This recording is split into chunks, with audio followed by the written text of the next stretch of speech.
Mexican gastronomy was made part of the world's intangible heritage by UNESCO in 2010, and one of its most representative dishes is pozole. Pozole's origin goes way back to the 14th century, when Mexicans eat it as part of one of their most important ceremonies, the solar rituals. Nowadays we cook pozole with pork or beef, but the Aztecs in pre-colonial times prepared it with human flesh, mostly of their enemies, but it was considered such an honor that many warriors surrendered to be part of the dish. Pozole's main ingredients are pork, corn, and different variations of chili, depending on the recipe, because there are lots of different varieties of pozole that are cooked all around Mexico. Seen in Jose Iturriaga, white pozole and green pozole from Guerrero, red pozole is from Jalisco, and in Michoacán, they make dry pozole, a variety with no soup. Personally, I will call pozole to anything that the people from that place call pozole. That makes pozole not only a Mexican intangible heritage, but also a local identifier of many communities in the country. The general objective of this proposal is raising awareness about the history of preparation of pozole and all the varieties that are prepared across the country.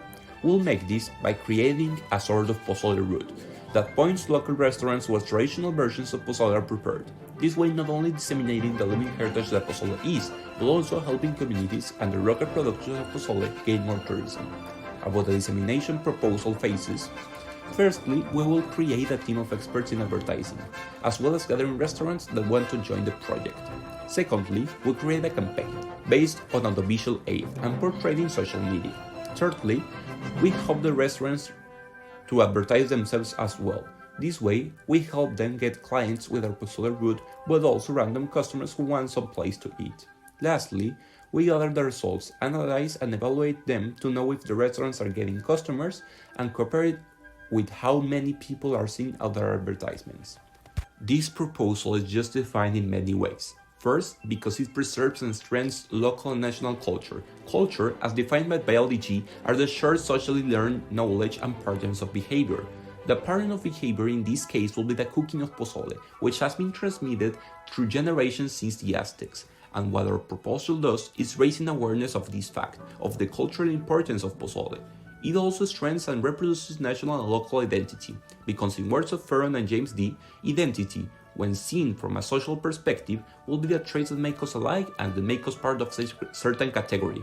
As we seen before, we can identify pozole as Mexican because it's part of our national gastronomy and culture, but also many places in Mexico gain cultural identity with these dishes, which may be, for example, a distinct type of pozole they make.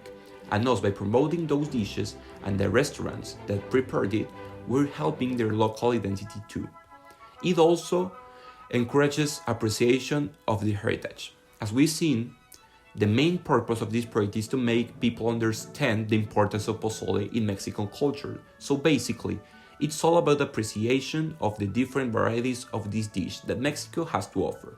But it not only encourages its appreciation, it's also important for its conservation. There are so many kinds of pozole in Mexico because it's a living heritage. Basically, every restaurant, no matter its size, can have something to offer to the dish. So, when we encourage and advertise these local restaurants, we don't only help the specific variety of the dish getting known, we also help that the restaurant continues to cook that recipe by giving them more customers and ultimately more income.